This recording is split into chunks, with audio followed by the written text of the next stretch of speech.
Whistle മുഴങ്ങിക്കഴിഞ്ഞാൽ ആരാ ഗ്രൗണ്ടിൽ ഉണ്ടാകുക? മൈക്ക് സെറ്റുകാരൻ അല്ലേ? പിന്നെയോ കളിക്കാർ കുറച്ചു നേരം കുഴങ്ങി അവിടെ ഇരിക്കും. അവർ ചുറ്റിപ്പറ്റി കുറച്ച് ആൾക്കാരുണ്ടാവും ഓട്ടോഗ്രാഫ് വെച്ച്. ജനങ്ങളോ എവിടെ പോയി? പിന്നെ ആരോടാ തൗഹീദ് പറയുന്നത്? ആരോടാ പിന്നെ തൗഹീദ് പറയുന്നത്? മരം വെച്ച് പിടിപ്പിക്കുക, പെരണ്ടാക്കി കൊടുക്കുക, കിണറുണ്ടാക്കി കൊടുക്കുക, എന്നിട്ട് തൗഹീദ് പറയാം. ശബാബ്. ഇതാണോ മുഹമ്മദ് നബി സ്വല്ലല്ലാഹു അലൈഹി വസല്ലം പഠിപ്പിച്ച? അല്ല. വേഗം വേഗം വേഗം. അപ്പോഴാ അടി കിട്ടിയത്. ആദ്യം കുറച്ച് തുണി കൊടുത്ത്, പണം കൊടുത്ത്, പണി കൊടുത്ത്, മരുന്ന് കൊടുത്ത്, പെരണ്ടാക്കി കൊടുത്ത്, കിണർ വെപ്പിച്ചു കൊടുത്ത്, ഫുട്ബോൾ ടൂർണമെന്റ് നടത്തി. ഹായ് മുഹമ്മദ് നബി, ജയ് മുഹമ്മദ് നബി എന്ന് പറയില്ലേ? ഇല്ലേ? പറയുന്നു. അതല്ലേ നമ്മൾ കാണുന്നത് സോളിഡാരിറ്റിന്റെ ഇതില്. മേധാ ബീബി ജയ് എവിടെത്തി? അപ്പോ അതല്ല, വേഗം പടച്ചതമ്പുരാനെ മാത്രം ആരാധിക്കണമെന്ന വിഷയം ജനങ്ങൾക്ക് എത്തിച്ചു കൊടുക്കണം. അതാണ് മുഹമ്മദ് നബി സല്ലല്ലാഹു അലൈഹി വസല്ലമയുടെ ദൗത്യം. അപ്പൊ എന്തു വേണം? ഒന്ന്, അള്ളാഹുവിനെ നമ്മൾ ആരാധിക്കണം, മറ്റു ആരാധ്യരെ വെടിയണം. രണ്ടാമത്, അള്ളാഹുവിനെ ആരാധിക്കണമെന്ന് പറയണം, അള്ളാഹുവോട് ദ്വാരക്കണമെന്ന് പറയണം, അള്ളാഹുവോട് ഇസ്തിഗാസ ചെയ്യണമെന്ന് പറയണമെങ്കിൽ എന്ത് വേണം? നാവ് വേണം. പിന്നെയോ ചെവി വേണം അവിടെ. പിന്നെയോ നാവിനും ചെവിക്കുമിടയിൽ ശാന്തമായ അന്തരീക്ഷം വേണം. ബഹളമുണ്ടാക്കിയാൽ, കല്ലേറുണ്ടായാൽ എന്തുണ്ടാവും? അവിടുന്ന് ഉണ്ടാക്കും. നമ്മളും ബഹളം വെച്ചാലോ പ്രസംഗം മുടങ്ങും. അവിടുന്ന് കല്ലേറ് വരും, ഇവിടുന്ന് കല്ലെറിഞ്ഞാലോ പ്രസംഗം മുടങ്ങും. അല്ലേ? അപ്പൊ എന്ത് ചെയ്യണം? നബി തല്ലുകൊണ്ടു, സഹാബത്ത് തല്ലുകൊണ്ടു. ഷണ്ടന്മാരായതുകൊണ്ടാ, മണ്ടന്മാരായതുകൊണ്ടാ, ആരോഗ്യമില്ലാത്തത് കൊണ്ടാ, മുസ്ലിം പാർട്ടി സ്പിരിറ്റ് ഇല്ലാത്തത് കൊണ്ടാ ആണോ? അല്ല. പിന്നെന്താ? സ്പിരിറ്റ് ഉണ്ടായതുകൊണ്ട്. എന്താ സ്പിരിറ്റ്? ആ മനുഷ്യന്മാർ, കല്ലെറിയുന്ന മനുഷ്യന്മാർ നമ്മുടെ ഉറ്റമിത്രമരങ്ങളായി മാറണം. ഉമറുൽ ഫാറൂഖ് അങ്ങനെയാണ് ഉണ്ടായത്. അതാ ശത്രു, NDF ഭരണമായിരി, ഇതാ ശത്രു. ആര് ശത്രു? ഉമർ ശത്രു, അബൂ സുഫിയാൻ ശത്രു, അല്ലേ? ഹംസ ശത്രു. ഇസ്ലാമിന്റെ 99% മക്കളും മുഹമ്മദ് നബി സല്ലല്ലാഹു അലൈഹി വസല്ലമനെ കല്ലെറിയാൻ വന്നവരാ, സഹാബത്തിനെ കല്ലെറിയാൻ വന്നവരാ. അവരൊക്കെ ശത്രു. ഇത് പറയാനാ? ആണോ? അല്ല. പിന്നെയോ കാര്യങ്ങൾ പറഞ്ഞു കൊടുത്തു. അതിന് നിശബ്ദമായ അന്തരീക്ഷം വേണം, ശാന്തമായ അന്തരീക്ഷം വേണം. അതുകൊണ്ട് പ്രവാചകന്മാര് പറഞ്ഞു, ക്ഷമിക്കിൻ. അല്ലേ? മൈദനി സാഹിബ് പറഞ്ഞു, സംയമനം എന്നൊക്കെ ശിഹാബദങ്ങളും മറ്റൊക്കെ പറയാൻ തുടങ്ങി കുറെ കാലായി, ഇനി നടപ്പില്ല എന്ന് പറഞ്ഞു. അതേ മൈദനി സാഹിബിന്റെ കാല് പോയപ്പോൾ സംയമനം എന്ന് പറഞ്ഞു. അല്ലേ? ഇതാ ഞങ്ങളുണ്ട് ലക്ഷം പിന്നാലെ എന്ന് പറഞ്ഞ മാധ്യമം വാലുമടക്കി. എന്തെങ്കിലും ഉണ്ടായോ? ഇല്ല. ആരെങ്കിലും കൂടെ ചോര ചിന്തിയോ? ഇല്ല. അല്ലേ? അപ്പോൾ മുഹമ്മദ് നബി സല്ലല്ലാഹു അലൈഹി വസല്ലമയും സഹാബിമാരും എന്തുകൊണ്ടനങ്ങിയില്ല? എന്തുകൊണ്ടടങ്ങി? എന്തുകൊണ്ട് ചെറുത്തില്ല? എന്തുകൊണ്ട് പ്രതിഷേധിച്ചില്ല? എന്തുകൊണ്ട് പ്രതിരോധിച്ചില്ല? എന്തുകൊണ്ട് കൊഞ്ഞനം കാട്ടിയില്ല? ബിലാൽ റളിയല്ലാഹു അൻഹുവിനെ തല്ലുമ്പോ ഓടാവുന്നു എന്ന് പറയാൻ പറ്റൂലായിരുന്നു? പട്ടി എന്ന് പറയാൻ പറ്റൂലായിരുന്നു? അല്ലെങ്കിൽ എന്തെങ്കിലുമൊക്കെ പറയാൻ പറ്റൂലായിരുന്നു? പറഞ്ഞോ? ഇല്ല. അഹദ്. എന്തിന്? ശബ്ദം, അന്തരീക്ഷം ശാന്തമാകണം. പിന്നെ ജീവിക്കുന്നത് എന്തിനാ? വമാ ഖലഖതുൽ ജിന്ന വൽ ഇൻസ ഇല്ലാ ലിയഅ്ബുദൂൻ. മനുഷ്യവംശത്തെയും ജിന്നുവംശത്തെയും ഞാൻ പടച്ചിട്ടുള്ളത് അവരെന്നെ മാത്രം ആരാധിക്കാനാണ്. അത് നടക്കുന്നുണ്ടോ? ഉണ്ട്. അള്ളാഹുവിനെ മാത്രം ആരാധിക്കുന്നതിന് വല്ല തടസ്സമുണ്ടോ? ദുനിയാവിൽ എവിടെയുമില്ല. അപ്പൊ നിങ്ങൾ ചോദിക്കും, അവിടെ പള്ളിക്ക് തടസ്സമുണ്ടായില്ലേ, ഇവിടെ അങ്ങനെ തടസ്സമുണ്ടായില്ല, ഇങ്ങനെ തടസ്സമുണ്ടായില്ലേ? ഒരാൾ അള്ളാഹുവിനെ ആരാധിക്കാൻ തീരുമാനിച്ചാൽ ഇസ്ലാം സ്വീകരിച്ച എത്രയോ സഹോദരന്മാർ കക്കൂസിൽ വെച്ച് നമസ്കരിച്ചിട്ടുണ്ട്. ഇല്ലേ? ഉണ്ട്. അപ്പൊ പറ്റൂലേ? പറ്റും. ശരീരം മുഴുവൻ കക്കൂസായ ആൾക്കാരുണ്ടല്ലോ. മലം ചോർന്നു പോകുന്നു, മൂത്രം ചോർന്നു പോകുന്നു, അറിയുന്നു പോലുമില്ല. അങ്ങനെയുള്ള ആൾക്ക് നിസ്കരിക്കുന്നില്ലേ? ഉണ്ട്. നിസ്കാരം നടക്കൂലേ? നടക്കും. നോമ്പ് നടക്കൂലേ? നടക്കും. സക്കാത്ത് നടക്കൂലേ? സക്കാത്ത് നടക്കും. ഹജ്ജ് നടക്കും. ഹജ്ജ് തടസ്സപ്പെട്ടാലോ? ഹജ്ജിന് പോയി, ബാൽത്താക്കര തടഞ്ഞു, തകാടിയെ തടഞ്ഞു, ഉമാഭാരതി തടഞ്ഞു. ഇപ്പൊ എന്ത് ചെയ്യണം?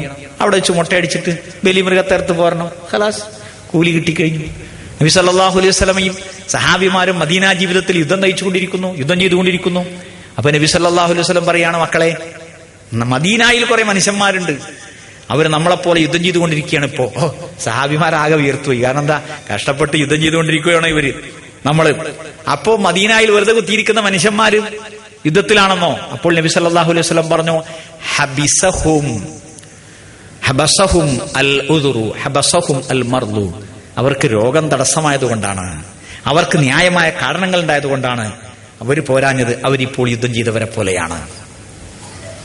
നബി സല്ലല്ലാഹു അല്ലാഹു ഖുർആനിൽ പറഞ്ഞു, ഒരാൾ അള്ളാഹുവിന്റെ മാർഗത്തിൽ ഹിജറ പോയി, അല്ലെങ്കിൽ അള്ളാഹുവിന്റെ മാർഗത്തിൽ യുദ്ധത്തിന് പോയി, വഴിക്ക് വെച്ച് മരണമടഞ്ഞു എങ്കിൽ അയാൾക്ക് കൂലി കിട്ടിക്കഴിഞ്ഞു.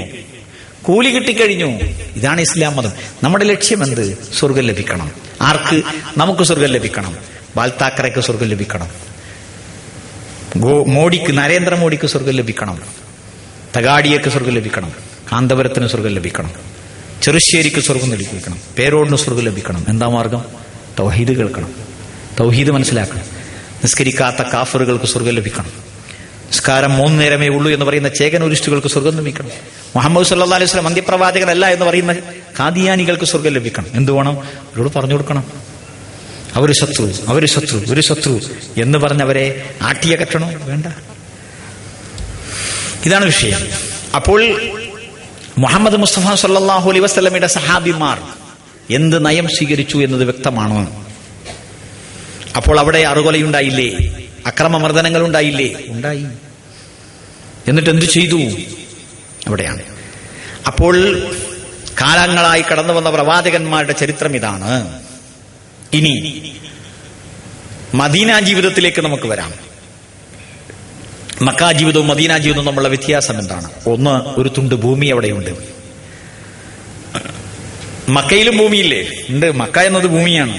പക്ഷേ ആ മക്ക രാജ്യത്തിന്റെ ഭരണാധികാരി മുഹമ്മദ് നബി അല്ല. അവിടുത്തെ പോലീസും പട്ടാളവും സഹാബിമാർ അല്ല.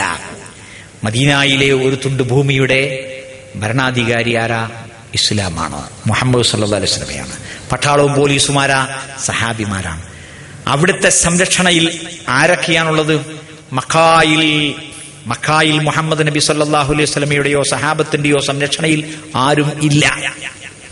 എന്നാൽ മദീനയിലെ മണ്ണും മനുഷ്യനും വിണ്ണും വെള്ളവും മണലും കൃഷിയും ആടും മാടും ഒട്ടകങ്ങളും അവിടെയുള്ള അമുസ്ലിങ്ങളും ജൂതരും ക്രൈസ്തവരും സന്ധിയുണ്ടാക്കിയ ജൂതരും ക്രൈസ്തവരുമൊക്കെ ആരുടെ അധികാരത്തിന്റെ കീഴിലാ? ആരുടെ സംരക്ഷണയിലാ?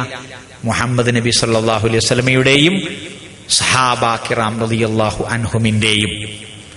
അവിടെ ഒരു ജൂതനെ ഒരു മുസൽമാൻ തല്ലിയാൽ മുഹമ്മദ് നബി പകരം വിട്ടു. അവിടെ ജൂതന്മാരെയോ ക്രിസ്ത്യാനികളെ ആക്രമിക്കാൻ പുറത്തുനിന്ന് മുസ്ലിങ്ങൾ വന്നാൽ ആ മുസ്ലിങ്ങളെ തിരിച്ച് ഓടിച്ചിട്ട് കൊന്നുകളയും മുഹമ്മദ് നബി സല്ലല്ലാഹു അലൈഹി വസല്ലം. കാരണം ആ രാഷ്ട്രത്തിന്റെ സംരക്ഷണം മുഹമ്മദ് നബിയുടെ കയ്യിലാണ്. അവിടെയാണ് ബദർ ഉണ്ടാകുന്നത്. അവിടെയാണ് ബദർ മുതൽ 177 പോരാട്ടങ്ങൾ. 27 റസൂലുള്ളാഹി നേരിട്ട് പങ്കെടുത്തത്, 180 കൊച്ചു യുദ്ധങ്ങൾ, പോരാട്ടങ്ങൾ. സരിയത്ത് എന്ന് പറയും, മറ്റേ ഗസുവത്ത് എന്ന് പറയും റസൂലുള്ളാഹി പങ്കെടുത്തതിന്. അങ്ങനെ ഉണ്ടാകുന്നു. അപ്പോൾ യുദ്ധമുണ്ടാകുന്നു. യുദ്ധത്തിന് അതിൻ്റെതായ നിയമങ്ങൾ ഉണ്ടാകുന്നു. ആരുമായിട്ടാണ് യുദ്ധം? ആരാ യുദ്ധം നയിക്കുന്നത്? ഇവിടെ കേരളത്തില്, ഇനി നമുക്ക് കേരളത്തിലേക്കൊന്ന് വരാം. കേരളത്തില് NDF പറയുന്ന യുദ്ധം, സിമി പറയുന്ന യുദ്ധം, സൂറത്തുൽ അൻഫാലിലെ യുദ്ധം, ജിഹാദ് ചെയ്യണമെന്ന ആയത്ത്, ആയുധ പരിശീലനം നടത്തണമെന്ന ആയത്ത്.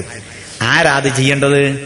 മൊഹിദ്ദീൻ ശേഖിനെ വിളിച്ചു പാത്തിക്കുന്നവനും ഇഫായി ശേഖിനെ വിളിച്ചു പാത്തിക്കുന്നവനും വേലായുധൻ ദൈവത്തെ വിളിച്ചു പാത്തിക്കുന്നവനും വേലായുധൻ ദൈവത്തിന്റെ അടുക്കലേക്ക് കള്ളിൻ കുപ്പിയുമായി പോകുന്ന ഹാജിയും ഹജ്ജുമ്മയും, പാലക്കാട്ട് മരത്തിന്റെ ചെയ്യുന്ന മുസ്ലിം, ഹോസങ്കടി മരങ്ങളോട് പ്രാർത്ഥിക്കുന്ന മുസ്ലിം, അല്ലേ, ചന്ദനക്കുട നടത്തുന്ന, അപവാണിപം നടത്തുന്ന മുസ്ലിം, 5 നേരം നിസ്കരിക്കുന്ന മുസ്ലിം, 3 നേരം നിസ്കരിക്കുന്ന കാഫിർ, അല്ലല്ല എന്ന് പറയുന്ന മുസ്ലിം, അല്ലുണ്ട് എന്ന് പറയുന്ന മുസ്ലിം, ഒക്കെ എല്ലാരും യുദ്ധം ചെയ്യണം. ആരോട്?